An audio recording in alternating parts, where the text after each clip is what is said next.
Hi guys, welcome back to our channel Avinash Shail blogs. ఈ రోజు వీడియో ఏంటి అంటే youth mobility visa. Youth mobility visa ఏంటి అంటే ఇప్పుడు నేను స్టూడెంట్ ని కాబట్టి 20 లక్షలు పెట్టుకొని ఇండియా నుంచి యూకేకి వచ్చిన.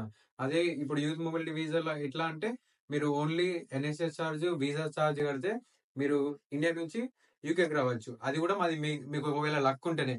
ఎట్లా అంటే 3000 వీసాస్ ఓపెన్ చేస్తుంది యూకే. ఇప్పుడు వాళ్ళ ఇష్టము. 6 మంత్స్ గ్యాప్ లా అప్పుడు కొన్ని ఇప్పుడు కొన్ని ఓపెన్ చేస్తుంది. సో ఆ ఓపెన్ చేసిన దానిలో ఒకవేళ మీరు అప్లై చేసుకొని మీరు సక్సెస్ఫుల్ అయితే ఈజీగా యూకే నుంచి ఇండియా నుంచి యూకేకి రావచ్చు. అది ఎప్పుడు అంటే February 18 2:30 PM కి ఓపెన్ అవుతుంది అండ్ February 20 2:30 PM కి క్లోజ్ అవుతుంది. 48 అవర్స్ టైం గ్యాప్ ఉంటుంది. 48 అవర్స్ లో మీరు ఎప్పుడైనా సరే అప్లై చేసుకోవచ్చు. మీరు ఫస్ట్ అప్లై చేయాలా, లాస్ట్ అప్లై చేయాలని ఏం లేదు. మీరు ఎప్పుడైనా అప్లై చేసుకోవచ్చు. అప్లై చేసుకోవడానికి మనకి ఏమేమి కావాలంటే మీ పేరు, మీ ఈమెయిల్ అడ్రస్, మీ ఫోన్ నెంబర్, పాస్పోర్ట్, మీ పాస్పోర్ట్ స్కాన్ డాక్యుమెంట్ వాళ్ళకి సబ్మిట్ చేస్తే అప్లై అయిపోతుంది. కానీ నా సజెషన్ ఏంటంటే మీ February 18 కి ఓపెన్ అయితే ఆ రోజు కాకుండా February 19 కి మీరు ట్రై చేస్తే ఈజీగా అయిపోతుంది. ఎందుకంటే మనం ఎప్పుడైనా అందరు ఒకటేసారి ఆ టైంలో ఉంటారు కాబట్టి February 18 కి ఒక 1-2 అవర్స్ టైం పడుతుంది మీరు అప్లై చేసుకోవడానికి. సో February 19 కి అయితే ఈజీగా అయిపోతుంది. మోస్ట్లీ నైట్ టైం అప్లై చేసుకోండి. ఆ నైట్ టైంలో ఎవరు ఉండరు కాబట్టి సర్వర్ కూడా పెద్ద బిజీ రాదు.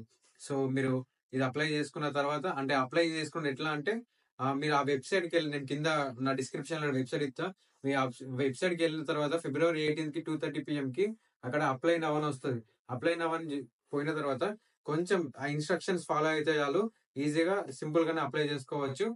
ఇది అప్లై చేయడానికి మీకు ఎంత ఖర్చు అవుతుంది అంటే ఎంత కాస్ట్ అవుతుంది అంటే ఒక 3 lakhs నుంచి 4 lakhs దాకా అవుతుంది. ఎందుకంటే మీరు ఇక్కడ ఇన్సూరెన్స్ కట్టాలి అండ్ వీసా ఫీ కట్టాలి. ఇన్సూరెన్స్ అండ్ వీసా ఫీ మీకు ఒక 3 lakhs అవుతుంది. మీరు ఒకవేళ సక్సెస్ఫుల్ అయితే ఇంకొకటి 32,000 కట్టాలా. అంటే 3,32,000. అండ్ మీరు కొన్ని డిపాజిట్ చూపించాలా. ఒక 4 to 5 lakhs డిపాజిట్ చూపించాలా. అది బయటకు వెళ్ళి తెచ్చుకున్నా సరే మీ దగ్గర ఉన్న మీ బ్యాంక్ లో పెట్టుకొని 28 days ఎక్స్పైర్ అయిపోయేదాకా ఉంచుకొని వాళ్ళకి సబ్మిట్ చేయాలా. సో ఒక 4 to 5 lakhs దాకా దీనికి ఖర్చు అవుతుంది.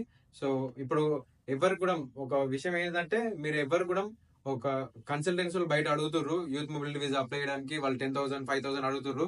మీరు ఒక్క రూపాయి కూడా ఇవ్వాల్సిన అవసరం లేదు. అది ఈజీగానే అప్లై అయిపోతుంది. కొంచెం చదువుకున్న వాళ్ళు అయితే ఈజీగా అప్లై చేస్తారు. సో మీకు అది కూడా తెలియకపోతే నాకు ఒకసారి కామెంట్ చేస్తే నేను ట్రై చేస్తాను మీకోసం. అందరు అప్లై చేసుకోర్రి. ఛాన్స్ మిస్ చేసుకోకుర్రి. అండ్ అది మీ లక్. రావడం రాకపోవడం. వస్తే లక్కీ వచ్చి మీరు ఏదన్నా పని చేసుకోవచ్చు. అంటే ఇంటికాడ ఖాళీ ఉండే బదులు ఇక్కడ ఏదో పని చేసుకున్నది మంచిదే కదా. 1 లక్ష రూపాయలన్నా ఈజీగా మిగులుతాయి మనకి ఇక్కడ పని చేసుకుంటే. సో అప్లై చేసుకోండి. Thank you for watching. Please subscribe.